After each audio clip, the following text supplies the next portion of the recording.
मजहब नहीं सिखाता आपस में बैर रखना। हिंदी है हम, ये हिंदुस्तां हमारा। नमस्कार दोस्तों, अभिवादन स्वीकार करिए अपने बेटे छोटे भाई शुभचिंतक का। मैं संजय सिंह राणा, राष्ट्रीय अध्यक्ष भारतीय सर्वधर्म पार्टी, आज आपके बीच उपस्थित हुआ हूँ और आज हम बात करेंगे मेरे दोस्तों, क्या कोई धर्म, कोई पंथ, कोई ग्रंथ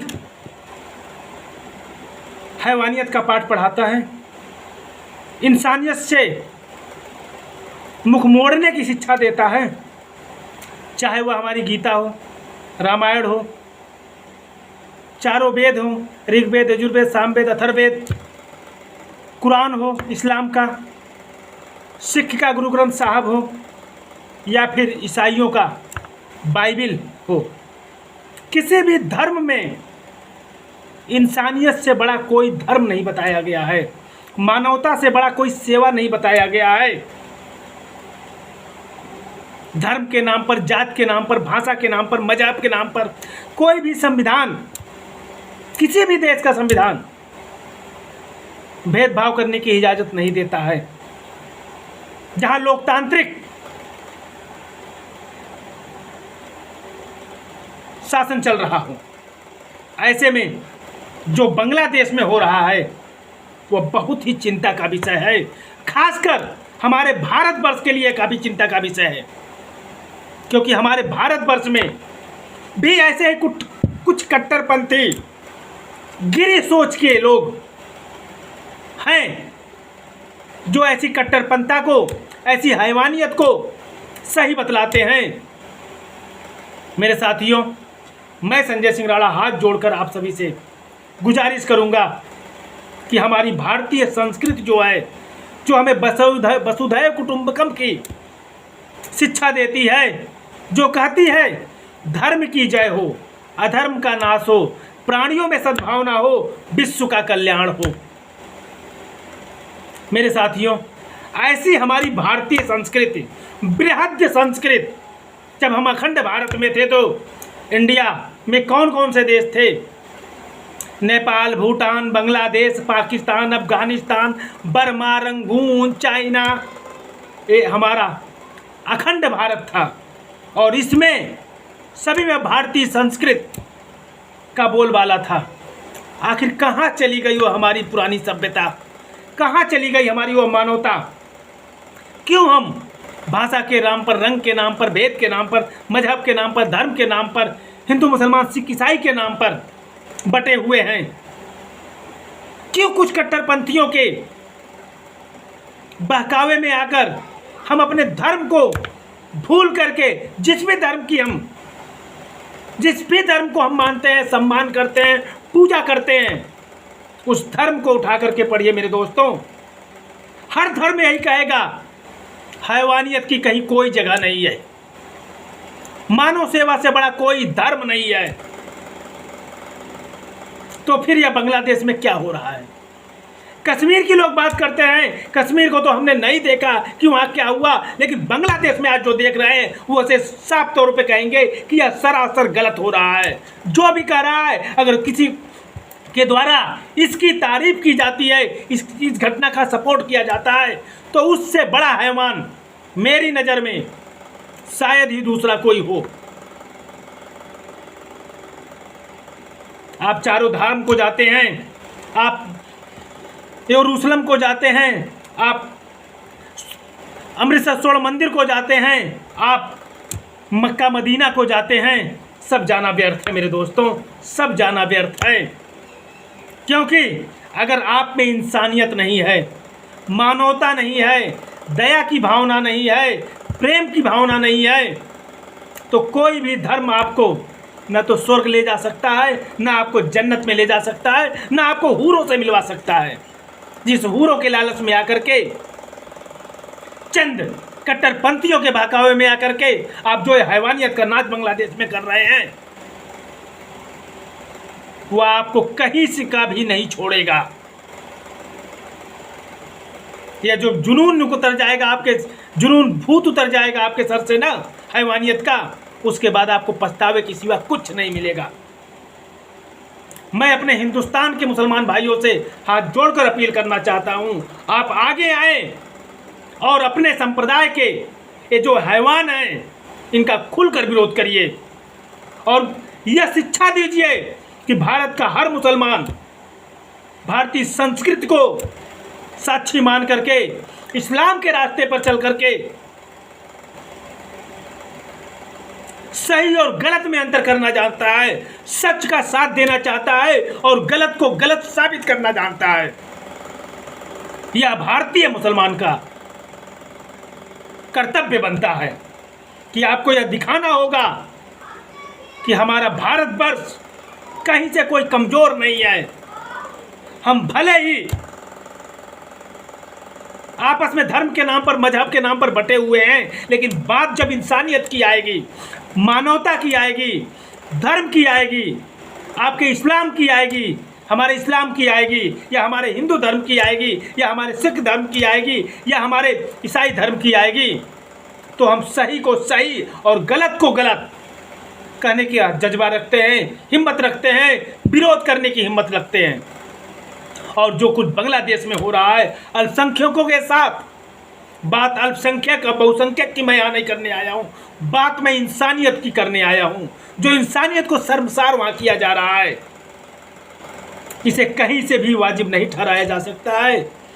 कहाँ मर गई हमारी वह राजनीतिक पार्टियाँ जो भारत में कुछ होता है तो धर्म के नाम पर, मजहब के नाम पर, भाषा के नाम पर, दलित के नाम पर, अल्पसंख्यक के नाम पर छाती पीटती हैं। क्या उन्हें जो बांग्लादेश में हो रहा है वह दिखाई नहीं दे रहा है? वह अपने देश के, अपने पार्टी के समर्थकों से उसका विरोध करने को नहीं कर सकते हैं? कहाँ चली गई इंडिया गठबंधन? मजबूरन मुझे खुल के कहना पड़ रहा है क्योंकि यह सभी खामोश हैं। हमारी मौजूदा सरकार तो उनके लिए कुछ बोल भी रही है, कह रही है कि यहाँ अल्पसंख्यकों के खिलाफ जो कुछ हो रहा है वह गलत हो रहा है, लेकिन हमारा विपक्ष खामोश है क्योंकि उसे यहाँ भी वोट बैंक की राजनीति दिखाई दे रही है। ऐसी वोट बैंक की राजनीति किस काम की जहाँ मानवता ही न हो? मेरे साथियों, बहुत ही शर्म की बात है।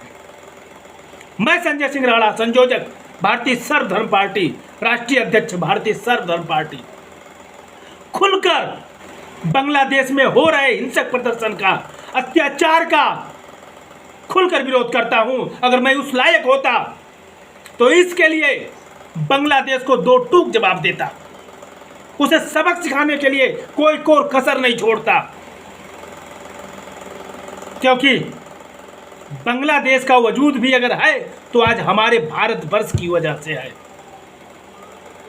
बांग्लादेश का अस्तित्व भारतवर्ष की देन है और यह भारत का भी हमारे कर्तव्य है कि बांग्लादेश में हो रहे अत्याचार पर वह हस्तक्षेप करे और वहाँ की सरकार को दो टूक जवाब दे कि इसे तत्काल बंद किया जाए, वहाँ अल्पसंख्यकों पर हो रहे अत्याचार को तत्काल रोका जाए और जो अत्याचार हुआ है उनके गुनाहगारों को सख्त से सख्त सजा दी जाए। मेरे साथियों, मैं पुनः हाथ जोड़ करके अपने भारतवर्ष के अल्पसंख्यक समुदायों से अपील करता हूं कि ऐसे नाजुक मोड़ पर इंसानियत का पैगाम दें, इंसानियत का साथ दें, इंसानियत के नाते बांग्लादेश में हो रहे हिंसक प्रदर्शन का खुलकर विरोध करें। वहाँ के जो बहुसंख्यक समुदाय हैं, इस्लामिक कट्टरपंथी हैं, उन्हें यह बताएं कि जो कुछ कर रहे हो वह इस्लाम के विपरीत है। हमारे मोहम्मद साहब ने तो हमें पैगाम दिया था कि अगर वो जा रहे थे रास्ते से तो उनके ऊपर गंदे पानी फेंक दिए जाते थे, कूड़े फेंक दिए जाते थे, लेकिन वो पलटकर भी कभी भी विरोध उन्होंने नहीं किया। क्यों नहीं किया? क्या वो विरोध नहीं कर सकते थे?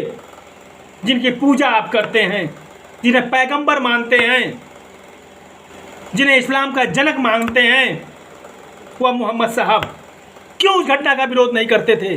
क्योंकि इंसानियत के रास्ते पर चल करके वह उस व्यक्ति को जिसके द्वारा उनके ऊपर कूड़ा फेंका जाता था, गंदा पानी फेंका जाता था, गंदगी फेंकी जाती थी, शिक्षा देना चाहते थे कि हम में अगर सहन शक्ति है तो बड़े से बड़े अत्याचारी को, बड़े से बड़े घमंडी को झुकाया जा सकता था। और वही मोहम्मद साहब ने किया।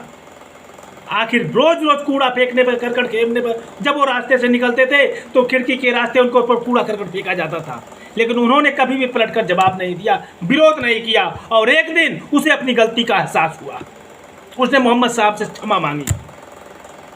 उस मोहम्मद साहब के रास्ते को भी आप लोग नकार रहे हो, फिर कैसे कट्टरपंथ इस्लामिक पंथ के आप समर्थक कहलाएंगे? यह इस्लाम धर्म का सरासर अपमान है। आप इस्लामिक न हो करके आप एक हैवान हैं, हैवानियत के रास्ते पर चल रहे हैं। आपको मजहब से कोई वास्ता नहीं है, आपको सिर्फ क्रूरता, हैवानियत और शासन, सत्ता पाने की भूख, वहाँ के अल्पसंख्यकों को वहाँ से भगा करके इस्लामिक राष्ट्र घोषित करने की भूख, आपकी तुच्छ सोच साफ झलक रही है आपके इरादों में। मेरे साथियों, मैं हाथ जोड़कर प्रार्थना करता हूँ, वैसे भी हमारे देश में कुछ चंद भ्रष्ट राजनीतिक पार्टियों ने हमारे भाईचारे को तार तार करके रखा है। और अगर इस बांग्लादेश में हो रहे अत्याचार का आपने विरोध नहीं किया तो उसके आग फैलने में हमारे भारतवर्ष में जरा भी देर नहीं लगेगी। इसलिए भारत की अमन, शांति, संप्रभुता और एकता की रक्षा के लिए, उसकी अखंडता को बरकरार रखने के लिए हमें जागरूक होना होगा। इस हिंसक प्रदर्शन का खुलकर विरोध करना होगा। इसी के साथ आपका ये छोटा भाई आपसे पुनः हाथ जोड़कर विनम्र अनुरोध करेगा, मजहब से ऊपर उठिए, इंसानियत को महत्व दीजिए, सही और गलत का साथ दीजिए। जो सही है उसका साथ दीजिए और जो गलत है उसकी खिलाफत करिए। यही इंसानियत है, यही हर धर्म हमें सिखाता है। जय हिंद, जय भारत।